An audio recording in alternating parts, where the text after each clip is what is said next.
Bismillahirrahmanirrahim. Assalamualaikum warahmatullahi wabarakatuh. Waalaikumsalam warahmatullahi wabarakatuh.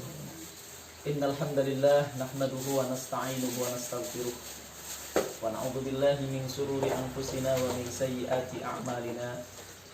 May yahdihillahu fala mudilla lahu wa may yudlilhu fala hadiyalah. Asyhadu an la ilaha illallah wahdahu la syarika lah wa asyhadu anna Muhammadan abduhu wa rasuluhu la nabiyya wa la rasula ba'dah. Allahumma shalli wa sallim ala sayyidina wa maulana Muhammadin wa ala alihi wa ashabihi wa tabi'in wa atba'it tabi'in lahum bi ihsanin ila yaumiddin. Amma ba'd. Faqad qala Allah ta'ala fi muhkami tanzilihi wa huwa asdaqul qailin. A'udzu billahi as-sami'il 'alim minasy syaithanir rajim. Bismillahirrahmanirrahim. Ya ayyuhalladzina amanu taqullaha wa qulu qawlan shadida. Yuslih lakum a'malakum wa yaghfir lakum dzunubakum. Wa may yuti'illaha wa rasulahu faqad faza fawzan 'azima. Shadaqallahul 'azim wa shadaqa rasuluhun nabiyul habibul karim. Wa nahnu ala dzalika minasyahidin wasyakirin walhamdulillahi rabbil alamin. Syukur kehadirat Allah yang telah melimpahkan nikmat kepada kita sekalian, sehingga atas limpahan karunia nikmat Allah Subhanahu wa taala, Allah perkenankan kita masih tetap istiqamah dalam ibadah kepadanya, terkhusus pada hari Sayyidul Ayyam ini, hari Jumat yang mulia ini. Allah Subhanahu wa ta'ala masih pertemukan dan kumpulkan kita di majlis yang mulia. Mudah-mudahan segala aktivitas, rutinitas kita dari mulai akhir balik kita sampai dengan akhir hayat, khususnya rangkaian ibadah-ibadah kita di bulan Ramadan ini, Allah Subhanahu wa ta'ala jadikan sebagai sebaik-baik bekal kita kelak ketika kita menghadap Allah Subhanahu wa ta'ala. Amin. Amin. Ya Rabbal Alamin. Salawat dan salam tersanjung atas baginda alam Nabi besar Muhammad sallallahu alaihi wasallam beserta para keluarganya, para sahabatnya, serta mudah-mudahan sampai kepada kita sebagai pengikutnya. Amin. Ya Rabbal Alamin. Anak-anakku semua yang dirahmati oleh Allah Subhanahu wa ta'ala, alhamdulillah, pada hari yang ke-8 ini, di bulan Ramadan yang mulia ini, 1441 Hijriah, Allah masih memberikan kita sehat. Allah masih memberikan kita kesempatan. Allah masih memberikan kita kekuatan, sehingga kita semuanya Allah berikan karunia kenikmatan amaliyah salihah kita di bulan Ramadan. Terkhusus aktivitas kita pada pagi hari ini menjelang siang hari ini, ya, yaitu menunaikan ibadah salat zuhur berjamaah. Di hari Jumat yang biasanya kita menunaikan salat Jumat bersama-sama berjamaah di masjid, namun oleh karena suasana dan kondisi kita saat ini sedang diwajibkan untuk menjauhi dari sesuatu yang membahayakan, atau bahkan boleh jadi kita menjadi bagian yang bisa membahayakan orang lain, maka kita dianjurkan untuk tetap berada di rumah. Mudah-mudahan insya Allah rangkaian aktivitas dan amaliyah salihah apapun yang kita tunaikan, meski tetap berada di rumah, tetap mudah-mudahan kemuliaan, keistimewaannya, nilai kualitas diri kita di hadapan Allah, tetap Allah Subhanahu wa ta'ala maksimalkan. Amin. Ya Rabbal Alamin. Hadirin anak-anakku semua yang dirahmati oleh Allah Subhanahu wa ta'ala, Rasulullah sallallahu alaihi wasallam bersabda dalam sebuah hadisnya, "As-siyamu junnatun fala yarfus wala yajhal." Kata Rasulullah sallallahu alaihi wasallam di dalam hadisnya mengatakan bahwa puasa itu adalah benteng. Oleh karena puasa itu benteng, maka ini adalah penting bagi orang-orang yang beriman. Benteng dari apa? Benteng dari segala apa saja yang membuat diri kita ini bahaya di dalam urusan iman. Benteng dari tergelincirnya keimanan kita. Benteng dari perbuatan kemaksiatan kita. Benteng dari sesuatu yang menyebabkan diri kita dari jauh daripada Allah Subhanahu wa ta'ala. Itu adalah puasa.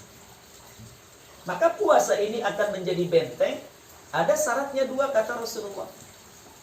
Fala yarfus wala yujhal.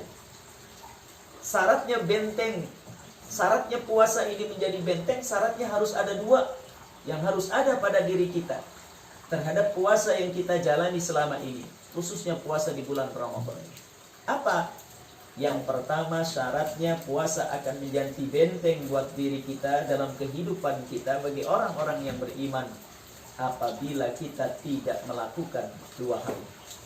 Yang pertama adalah jangan sekali-kali saat kita berpuasa yarfus. Apa yarfus? Yarfus ini adalah berkata-kata kotor, berkata-kata jorok, berkata-kata yang melukai dan menyakiti hati orang lain, berkata-kata yang mengandung unsur maksiat di hadapan Allah Subhanahu wa ta'ala. Oleh karenanya, puasa bagi orang-orang yang beriman tidak hanya sekedar menahan diri dari lapar dan dahaga saja, tapi bagi orang-orang yang beriman juga adalah mereka puasanya yang mampu mempuasakan mulutnya, yang mampu mempuasakan sikap perkataan apa saja yang keluar dari lisannya. Sebab apa? Ini penting. Di salah satu hadis Rasulullah Shallallahu Alaihi Wasallam memberikan satu benang merah betapa pentingnya kita sebagai orang-orang yang beriman untuk menjaga mulut kita, untuk menjaga lisan kita. Sebab baik buruknya orang-orang yang beriman, ya salah satunya adalah tergantung dari apa yang dia katakan dari lisan. Makanya kita ingat betul, dan saya pernah mendengar ya, salah seorang ulama yang terkemuka di Indonesia, yaitu Kiai Haji Abdullah bin Nasdiar, memberikan sebuah analogi. Ya, lisan kita ini adalah cermin daripada hati kita. Ya, sama seperti teko katanya. Teko, ceret, ya, itu isinya di dalamnya apa, itu tergantung apa yang keluar dari mulut tekonya. Kalau yang keluar dari mulut tekonya itu susu, sudah dapat dipastikan isi di dalam teko itu pun juga adalah susu. Ya. Kalau yang keluar ya dari dalam teko atau dari mulut teko itu adalah teh, maka sudah dapat dipastikan ya isi di dalam teko itu pun juga adalah teh. Maka begitu pun juga orang-orang yang beriman, begitu pun juga manusia. Ya. Apa yang ada di dalam hati dan dirinya ini, sekali lagi demi Allah, tidak ada seorang pun yang tahu. Yang tahu hati kita hanyalah Allah Subhanahu wa ta'ala. Maka ingat, cerminan seperti apa hati seseorang, itu semuanya tergantung apa yang keluar dari lisan. Lisannya berkata-kata baik, lisannya berkata santun, ucapan dan tutur katanya yang terdengar adalah sesuatu yang menyejukkan, maka itu adalah cerminan isi di dalam hati. Begitupun juga sebaliknya. Orang yang hatinya kotor, orang yang hatinya penuh dengan ya kemaksiatan, ya penuh dengan perbuatan dosa, yang hatinya jauh dari harapan Allah Subhanahu wa ta'ala, maka cerminannya pun ditunjukkan dari apa yang keluar dari lisannya. Yang dikatakannya kotor, yang dikatakannya menyakitkan orang lain, yang dikatakannya penuh caci dan makian, yang dikatakannya menyinggung orang lain, yang dikatakannya sesuatu yang membuat orang lain ini tidak nyaman. Nah, oleh karenanya pantas puasa merupakan ibadah yang paling khusus, khususnya bulan Ramadan ini. Yang kata Allah Subhanahu wa ta'ala dalam hadis qudsinya, ya, bahwa setiap amal anak cucu Adam itu, ya semuanya katanya itu milik anak cucu Adam, kecuali puasa. Kenapa penting puasa? Sebab tadi, salah satu di antara manfaat puasa itu adalah sebagai benteng. Dan benteng ini apakah kokoh ataukah rapuh, bergantung benteng itu ada atau tidak 2 hal ini. Kalau ada 2 hal, maka sudah dapat dipastikan benteng kita ini akan rapuh. Tapi kalau kita tidak melakukan 2 hal ini, maka insya Allah benteng puasa kita ini ya akan menjadi tameng, akan menjadi perisai, akan menjadi pelindung di dalam kehidupan kita sebagai hamba-hamba Allah yang beriman.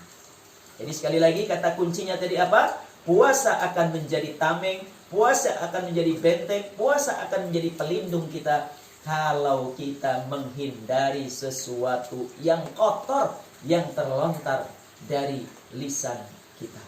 Alias, mari kita sama-sama puasa kita jalani tidak hanya sekedar menjaga dari lapar dan dahaga saja, tapi bagaimana kita juga mampu mempuasakan lisan kita dari perbuatan-perbuatan yang dilarang oleh Allah Subhanahu wa taala.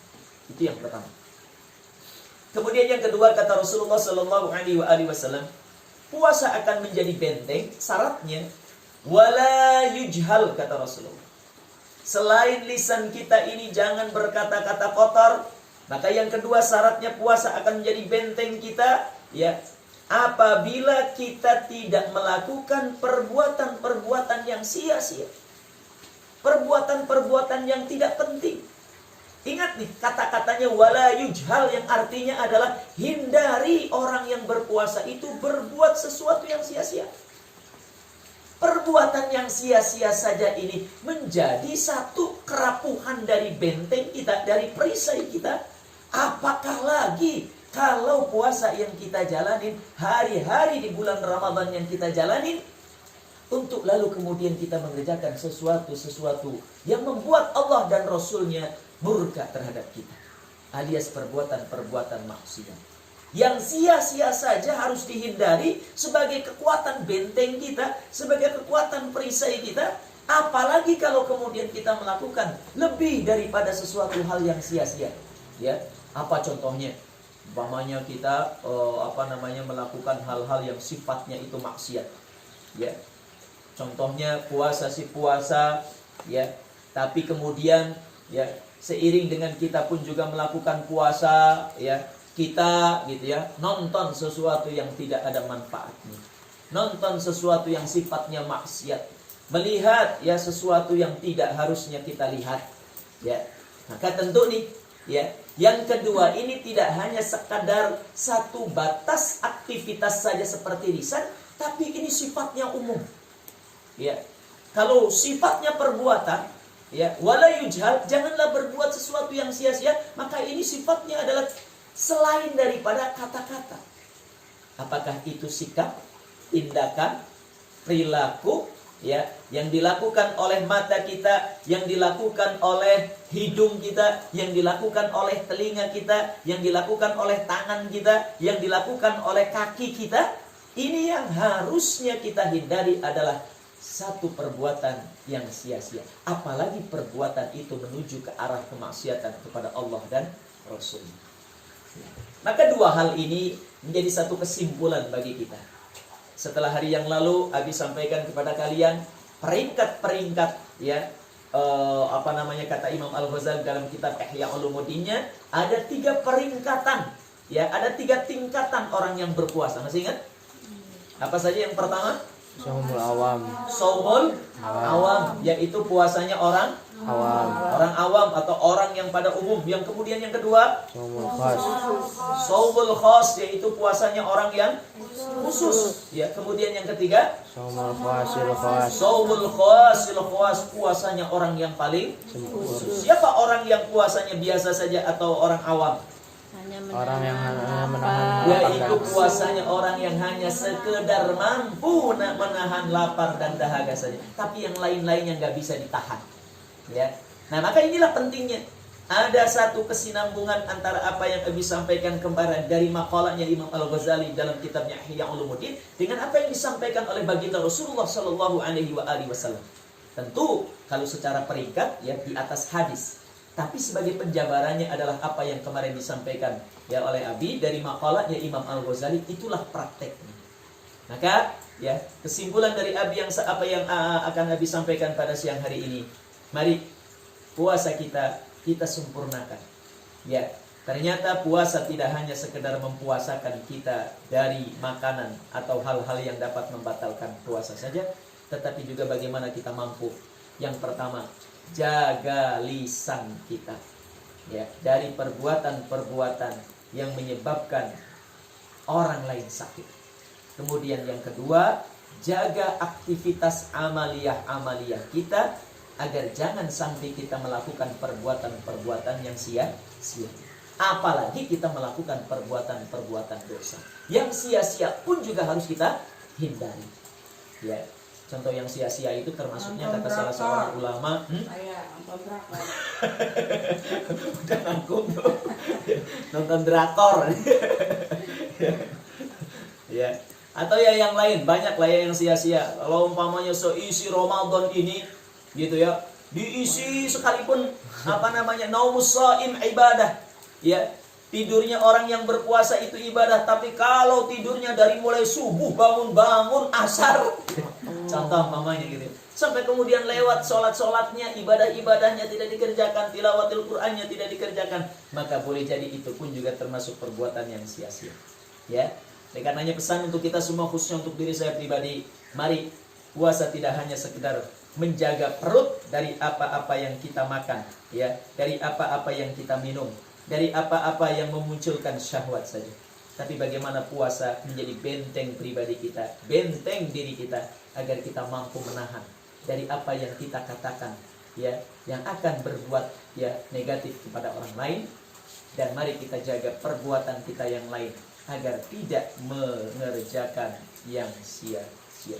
Insyaallah mudah-mudahan Allah Subhanahu wa taala jadikan kita pribadi-pribadi yang terus Allah berikan hidayah, dan Allah Subhanahu wa taala jadikan setiap waktu, setiap saat, setiap jam yang kita lalui insyaallah mudah-mudahan sesuatu yang bermanfaat di hadapan Allah Subhanahu wa taala. Amin. Pada akhirnya mudah-mudahan amaliyah salihah kita dari awal Ramadan sampai dengan akhirnya nanti, mudah-mudahan Allah jadikan sebagai sebaik-baik bekal kita untuk 11 bulan yang akan datang. Amin.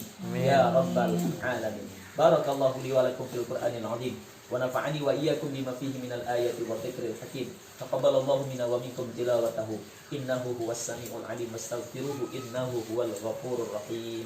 Ini saja barangkali yang dapat kami sampaikan, kurang dan lebihnya mohon maaf. Dan kami ucapkan sekali lagi selamat menjalankan ibadah puasa. Salam untuk jamaah yang ada di Prima, salam untuk jamaah yang ada di Duta Harapan, salam untuk jamaah yang ada di Kebalen, salam untuk jamaah yang ada di Wisma Asri, salam juga untuk jamaah yang ada di Bintang Metropolitan, salam juga untuk jamaah yang ada dimanapun berada. Sekali lagi selamat menjalankan aktivitas ibadah puasa. Mudah-mudahan aktivitas kita sekalipun berada di rumah, tapi tetap bernilai, berkualitas di hadapan Allah Subhanahu wa ta'ala. Amin. Ya rabbal alamin. Wassalamualaikum warahmatullahi wabarakatuh.